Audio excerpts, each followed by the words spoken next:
এডুকেটামের online প্ল্যাটফর্মে তোমাদের আরও একবার স্বাগত জানাই। তোমরা জানো যে আসন্ন গ্রুপ সি গ্রুপ ডি পরীক্ষা 1 মার্চ এবং 8 মার্চ হতে চলেছে। তো তোমরা জোর কদমে নিশ্চয়ই প্রস্তুতিতে লেগে পড়েছো। তো আজকে আমাদের যে প্র্যাকটিস সেট হবে সেটা হচ্ছে প্র্যাকটিস সেট নাম্বার 13। অলরেডি 12টা প্র্যাকটিস সেট জিকে যে জেনারেল অ্যাওয়ারনেস এই পোর্শন আপলোড করা হয়ে গেছে, প্লেলিস্টে গিয়ে দেখ নাও। আজকে 13 নম্বর প্র্যাকটিস সেট জেনারেল অ্যাওয়ারনেস, যারা আমাদের বইটা নিয়েছো সেই বই থেকেই আমরা আজকে 13 নম্বর প্র্যাকটিস সেটটা করাচ্ছি। দেখে নাও। আমরা যদি পরের স্লাইডে দেখি, দেখো আমাদের যত প্র্যাকটিস সেট হচ্ছে general awareness, logical reasoning, English আর অ্যারিথমেটিক, প্রত্যেকের একটা কালার লোগো আছে। এই কালার লোগো দেখে তোমরা সহজে চিনতে পারবে যে কোন সাবজেক্টের উপর আমাদের প্র্যাকটিস সেট হচ্ছে। চলো, জেনারেল অ্যাওয়ারনেসের এই যে কালার লোগোটা আছে এটা দেখে তোমরা বুঝে যাবে যে এটা জেনারেল অ্যাওয়ারনেসের প্র্যাকটিস সেট। ঠিক আছে, চলো আজকে আমরা 13 নম্বর প্র্যাকটিস সেটটা চলে আসি, আমরা পরের স্লাইডে দেখবো। তো 13 নম্বর প্র্যাকটিস সেটের আজকে ফার্স্ট কোয়েশ্চেন দেখো, যে হরপ্পান একটা স্থান, তার নাম হচ্ছে মান্দা, এটা কোন নদীর তীরে অবস্থিত? একটু অন্য টাইপের কোয়েশ্চেন। মান্দা যে জায়গাটা সেটা কোন নদীর তীরে অবস্থিত? 4টে অপশান তোমার দেওয়া আছে, চেনাব, সতলেজ বা শতদ্রু, রাভি নাকি সিন্ধু, 4টে অপশান দেওয়া আছে। এবার দেখো, মান্দা বলে যে জায়গাটা সেটা মেনলি যেটা ছিল হরপ্পান সাইটে, মান্দা বলে জায়গাটা এটা মেনলি হচ্ছে কোথায়? জম্মু অ্যান্ড কাশ্মীরে। তো জম্মু অ্যান্ড কাশ্মীরের এই জায়গাটা যেটা মেনলি জম্মু অ্যান্ড কাশ্মীরে, দেখো সিন্ধু, রাভি, সতলেজ এবং চেনাব, তুমি যদি অপশান এলিমিনেট করো তাহলে দেখবে এই নদীটাকে তুমি পাবে চেনাব নদী। যে চেনাব নদী তোমার, যে চেনাব নদীর পাশে এই মান্দা সাইটটা অবস্থিত কোথায়? জম্মু কাশ্মীর। এবার বোঝো যে জম্মু কাশ্মীর মানে হরপ্পান সাইটের একটা জায়গা মান্দা, যেটা জম্মু কাশ্মীরে অবস্থিত।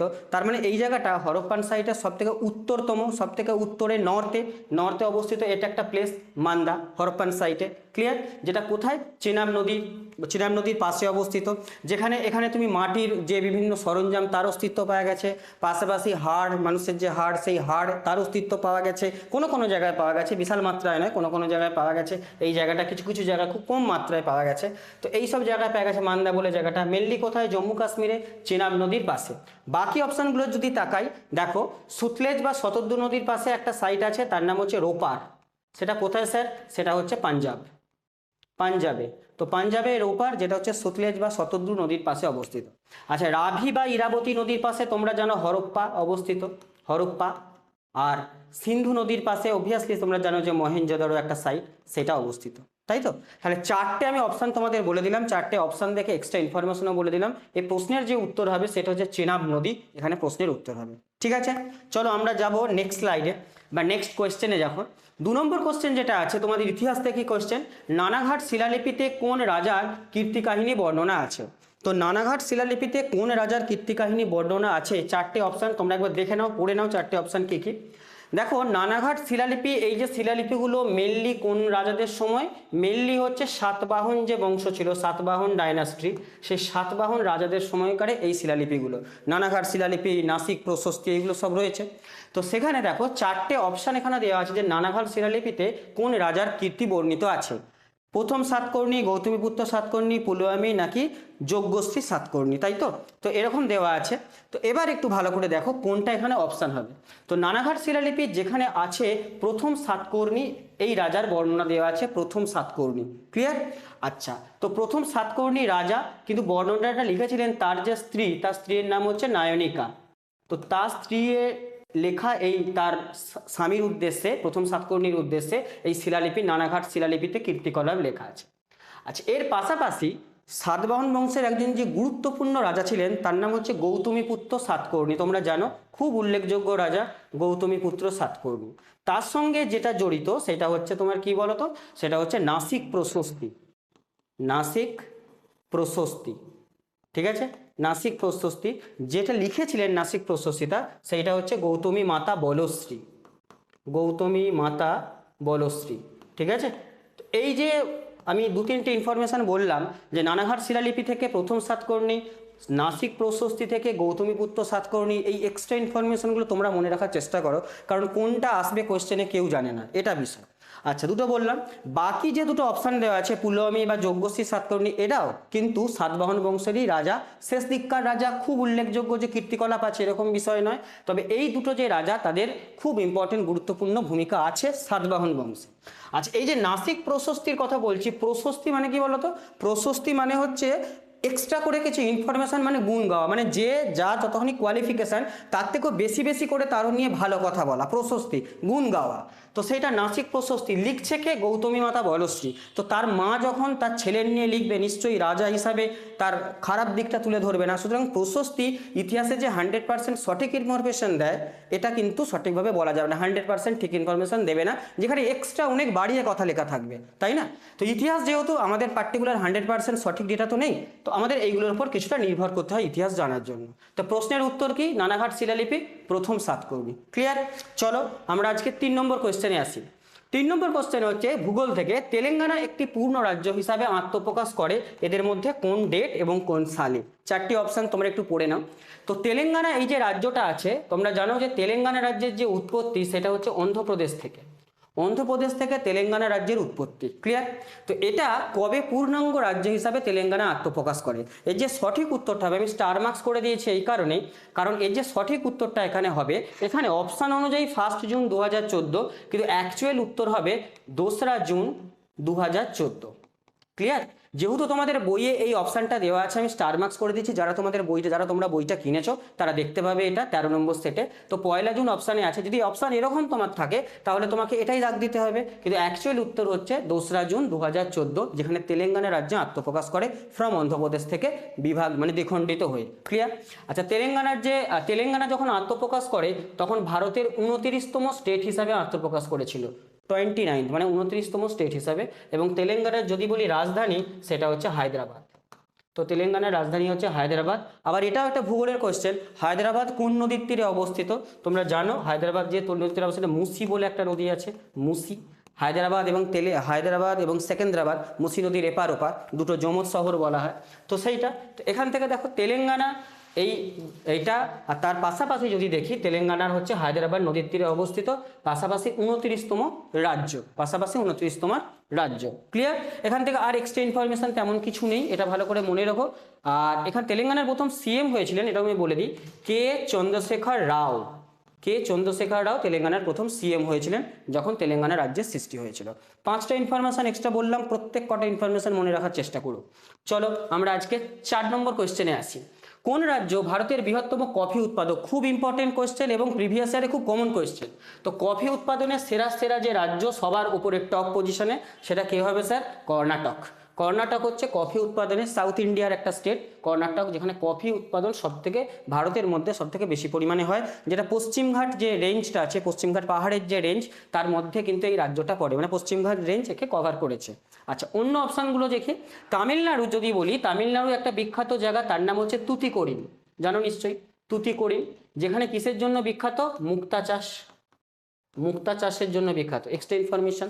আচ্ছা, কেরালা তো তোমরা জানো যে মশলার দেশ বলা হয়, মশলার দেশ কেন? তোমরা জানো যে মশলার যাবতীয় যা আছে, দারচিনি, লবঙ্গ, গোলমরিচ, যা কিছু মশলা হয়, তো মোটামুটি কেরালায় ওই জন্য ওই স্টেটটাকে মশলার দেশ বলে, প্রচুর পরিমাণে উৎপন্ন হয়।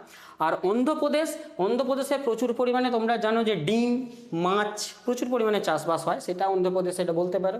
আর অন্ধ্রপ্রদেশের আরেকটা জায়গাও আছে, তার নাম হচ্ছে রাজামুন্দ্রি বলে একটা জায়গা আছে, রাজামুন্দ্রি, যেখানে হচ্ছে তোমরা জানো যেখানে তামাক চাষের জন্য বিখ্যাত, তামাক চাষের জন্য বিখ্যাত অন্ধ্রপ্রদেশের রাজামুন্দ্রি। ক্লিয়ার?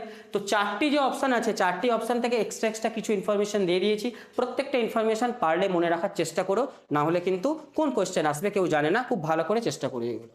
চলো আমরা যাব এর পরের কোশ্চেনের 5 নম্বর কোশ্চেন যদি দেখি, তো 5 নম্বর কোশ্চেন বলছে ভারতীয় যে সংবিধানের সেটা মৌলিক কর্তব্যসমূহ কোথায় উল্লেখিত আছে? খুব কমন একটা কোশ্চেন, খুব কমন, যে মৌলিক কর্তব্য সংবিধানের কোথায় উল্লেখিত আছে, এটাই তো কোশ্চেন। তো সেখানে অপশানগুলো দিয়েছে, তোমায় কিন্তু কোনো আর্টিকেল বলেনি, এখানে বলেছে পার্ট নাম্বার কোনটা, কত নম্বর পার্টে আছে, কত নম্বর অংশে আছে, তাই না? তো মৌলিক কর্তব্য কোথায় উল্লেখিত আছে, এখানে 4টি অপশান তোমরা আশা করি পড়ে ফেলেছো। দেখো, তো মৌলিক কর্তব্য বা মৌলিক দায়িত্ব যেটা রয়েছে তোমার আর্টিকেল, যেটা হচ্ছে সি অপশান, যেটা হবে যে ভারতীয় সংবিধানের পার্ট 4 এর এতে আছে মৌলিক কর্তব্য, যেখানে মৌলিক কর্তব্যের সংখ্যা বর্তমানে কতগুলো? 11টা মৌলিক কর্তব্য আমাদের আছে, যেটা 42তম অ্যামেন্ডমেন্টে ঢুকেছে। 42তম অ্যামেন্ডমেন্ট 1976 সালে শরণ সিং কমিটির রেকমেন্ডেশনে এই মৌলিক কর্তব্য সংবিধানে ইনক্লুড করা হয় 1976 সালে। তো অপশান এখানে কি হবে? অপশান এখানে হবে তোমার 4A, মানে পার্ট 4A, এটা অপশান হবে। বাকি 3 নম্বর জানো মৌলিক অধিকার, 4 নম্বর অংশে জানো যে ডিপিএসপি মানে তোমার যেটা রাষ্ট্র পরিচালনার নির্দেশমূলক নীতি, সেটা রয়েছে, তাই না? তো অপশান এখানে হবে অপশান সি, খুব কমন কোয়েশ্চেন। চলো আমরা যাবো এবার পরে 6 নম্বর কোয়েশ্চেনে।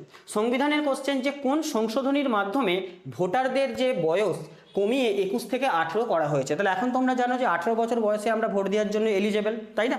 তো আগে ছিল ওটা 21 বছর, তো 21 থেকে 18 কমানো হয়েছে কোন সংশোধনীর মাধ্যমে? 4টে অপশান, 60, 61, 62 নাকি 63। খুব ইম্পর্টেন্ট কিন্তু, প্রিভিয়াস ইয়ারের কোয়েশ্চেন, ইম্পর্টেন্ট কোয়েশ্চেন। তো এর যে উত্তর হবে সেটা হচ্ছে 61 অ্যামেন্ডমেন্ট। 61তম অ্যামেন্ডমেন্টে ভোটারদের বয়স কি করা হয়েছে? 21 থেকে কমিয়ে 18, যার ফল আমরা এখন ভোগ করছি। তো এইটা হয়েছে কবে?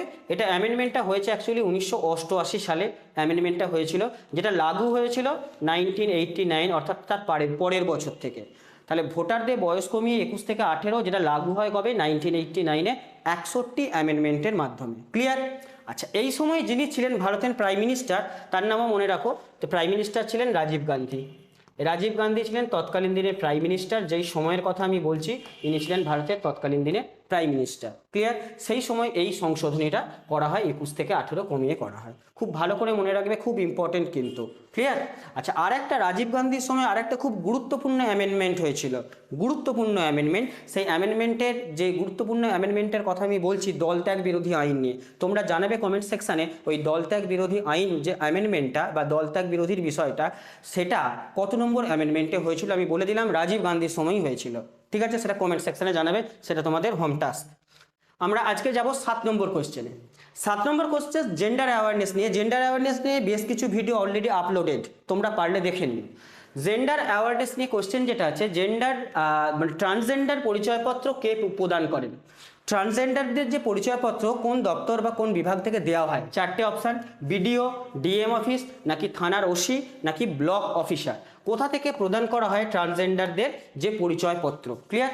তো এখানে যেটা উত্তর হবে তোমাদের, ডিস্ট্রিক্ট ম্যাজিস্ট্রেটের তরফ থেকে ট্রান্সজেন্ডারদের পরিচয়পত্র দেখা হয় বা ট্রান্সজেন্ডারদের পরিচয়পত্র দেওয়া হয়। আর ট্রান্সজেন্ডারদের শিক্ষার অধিকার, স্বাস্থ্যের অধিকার, এই নিয়ে একটা আইনও আছে।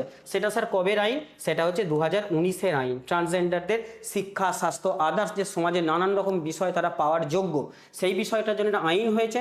সেই আইনটা হচ্ছে 2019-এর আইন, কেবলমাত্র এই শ্রেণীর মানুষদের জন্য। ক্লিয়ার?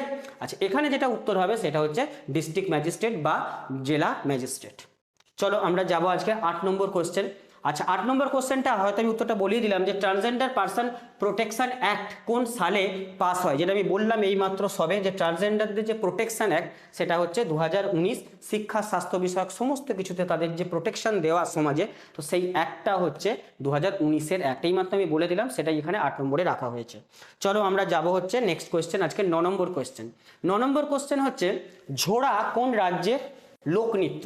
দেখো, লোকনৃত্য ইনস্ট্রুমেন্ট, কে কোন ইনস্ট্রুমেন্ট বাজায়, কে কোন নৃত্যর সঙ্গে যুক্ত, এইগুলো কিন্তু পরীক্ষার স্ট্র্যাটেজিকের পার্ট। ওটা আসে, পরীক্ষা আগেও এসেছে, প্রিভিয়াস ইয়ারে, এবারেও আসবে।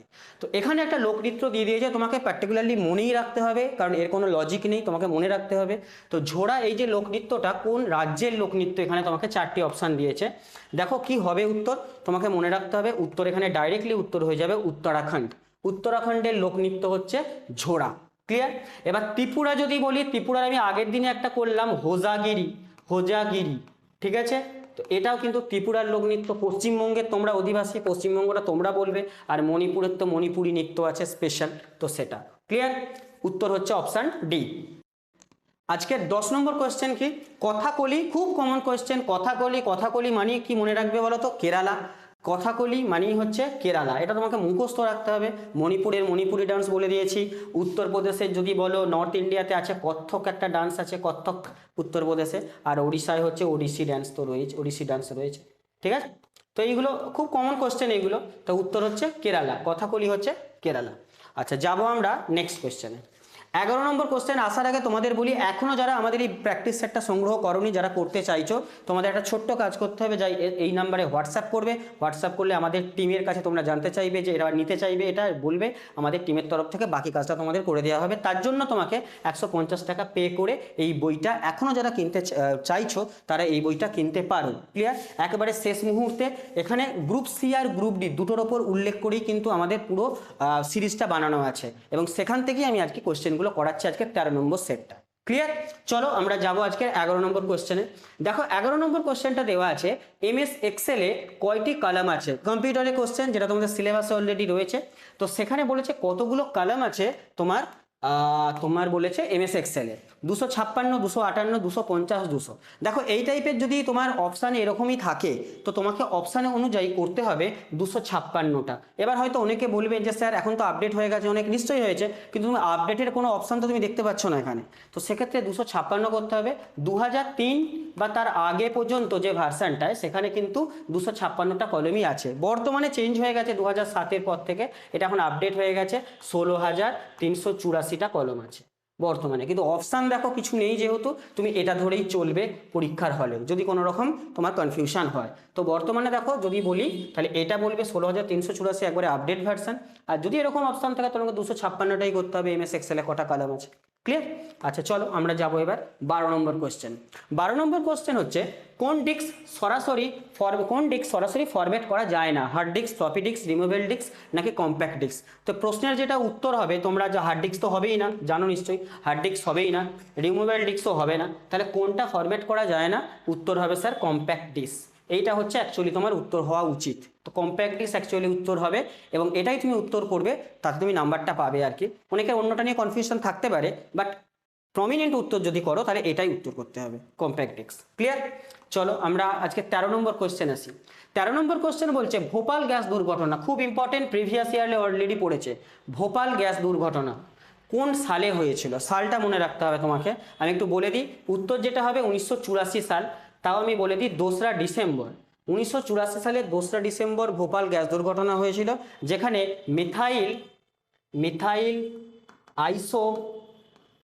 মিথাইল আইসোসায়ানেট যে গ্যাসটা, সেই গ্যাসটা রিলিজ হয়েছিল, that is equal to MIC, methyl isocyanate gas. তো তার এই গ্যাস দুর্ঘটনার জন্য বহু মানুষের প্রাণও গিয়েছিল। তবে আরেকটা তোমার কোয়েশ্চেন আসতে পারে, কি বলতো, যে কোম্পানির আন্ডারে এই ঘটনাটা ঘটেছিল, দুর্ঘটনাটা, সেই কোম্পানিটার নাম কি? ঠিক আছে, কোম্পানিটার নাম কি? সেটা হচ্ছে ইউনিয়ন, কোম্পানিটা মনে রাখবে, ইউনিয়ন কার্বাইড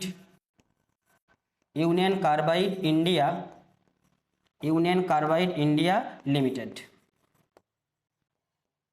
এই কোম্পানিটা ছিল এইটা, ইউনিয়ন কার্বাইড ইন্ডিয়া লিমিটেড, কোম্পানির নাম ছিল এইটা, গ্যাসের নাম ছিল এইটা, এরই দুর্ঘটনা ঘটেছিল, তারপরে বহু মানুষের মৃত্যু ঘটেছিল। আর ডেট যেটা হয়েছিল সেটা হচ্ছে 2রা ডিসেম্বর 1984। খুব ভালো করে মনে রাখবে ভোপাল গ্যাস দুর্ঘটনা, ডেট সমেত এই এক্সট্রা ইনফরমেশনগুলো পারলে মনে রেখো। চলো আজকে 14 নম্বর কোয়েশ্চেন কি আছে? ভূপৃষ্ঠের সৌরদীপ্ত ও অন্ধকারাচ্ছন্ন অংশের সংযোগস্থলকে কি বলে? তাই তো 4টি অপশান, দিগন্ত রেখা, সৌরমণ্ডল, ছায়াবৃত্ত নাকি সমুদ্রপৃষ্ঠ। দেখো অপশান অনুযায়ী তুমি কিছুতে এলিমিনেট করতে পারবে, সেটা হচ্ছে সমুদ্রপৃষ্ঠ তো হবে না, সৌরমণ্ডল বিষয়টা সম্পূর্ণ আলাদা, দুটো অপশান এমনি বাদ চলে যাচ্ছে। তাহলে রইল ছায়াবৃত্ত আর দিগন্ত রেখা। বিষয়টা কি না, সৌরদীপ্ত আর অন্ধকারাচ্ছন্ন এই বিষয়ের সংযোগস্থলকে কি বলে? দেখো পৃথিবী যে ঘুরছে, আবর্তন গতির জন্য পৃথিবী ঘুরছে, আবর্তন গতির জন্য দিন রাত্রি হচ্ছে। তো পৃথিবীর একসাথে কোথাও দিন, একসাথে কোথাও রাত ওইভাবে হয় না, কোন অংশে যখন দিন অন্য অংশে তখন রাত। তো এই যে দিন আর রাতের যে মাঝখানের যে অংশটা, সেটাকে যদি একটা কাল্পনিক রেখা দিয়ে যে বৃত্ত তৈরি হয়, আঁকি, সেটাকে কি বলে? সেটাকে বলে ছায়াবৃত্ত। ক্লিয়ার? এটা কি বলা হচ্ছে যে সৌরদীপ্ত ও অন্ধকারাচ্ছন্ন অংশের সংযোগস্থলকে কি বলে, মানে পরিষ্কার কথা ওইটা, দিন আর রাত একসাথে হচ্ছে না, তার মাঝের যে কাল্পনিক রেখা দিয়ে সেটাকে যদি মাঝের অংশটা আমি মেজারমেন্ট করি, মানে এটা আঁকি, তাহলে যে বৃত্তটা পাবো সেটা হবে ছায়াবৃত্ত। এটা হবে তোমার রাইট অ্যান্সার। বাকিগুলো ভাষাটা এইভাবে দিয়েছে, উত্তরটা হবে ছায়াবৃত্ত। ক্লিয়ার? আশা করি বোঝাতে পারলাম। আচ্ছা নেক্সট চলো আজকের 15 নম্বর কোয়েশ্চেন। পণ্য ও পরিষেবা কর GST, goods and service tax ভারতে প্রবর্তন করেছিলেন কোন অর্থমন্ত্রী? মানে কোন অর্থমন্ত্রীর সময়ে ভারতে পণ্য পরিষেবা মানে GST যেটা চালু হয়েছিল? আমি আগেও বিভিন্ন জায়গায় এই প্রশ্নটার উত্তর বলেছি, ইনফরমেশনও দিয়েছি এই সম্পর্কে। তা উত্তর যেটা হবে সেটা হচ্ছে অরুণ জেটলি, বর্তমানে প্রয়াত হয়েছেন। তো অরুণ জেটলি অর্থমন্ত্রী থাকাকালীন কিন্তু GST চালু হয়েছিল। কবে স্যার পার্টিকুলার বললে? সেটা হচ্ছে 1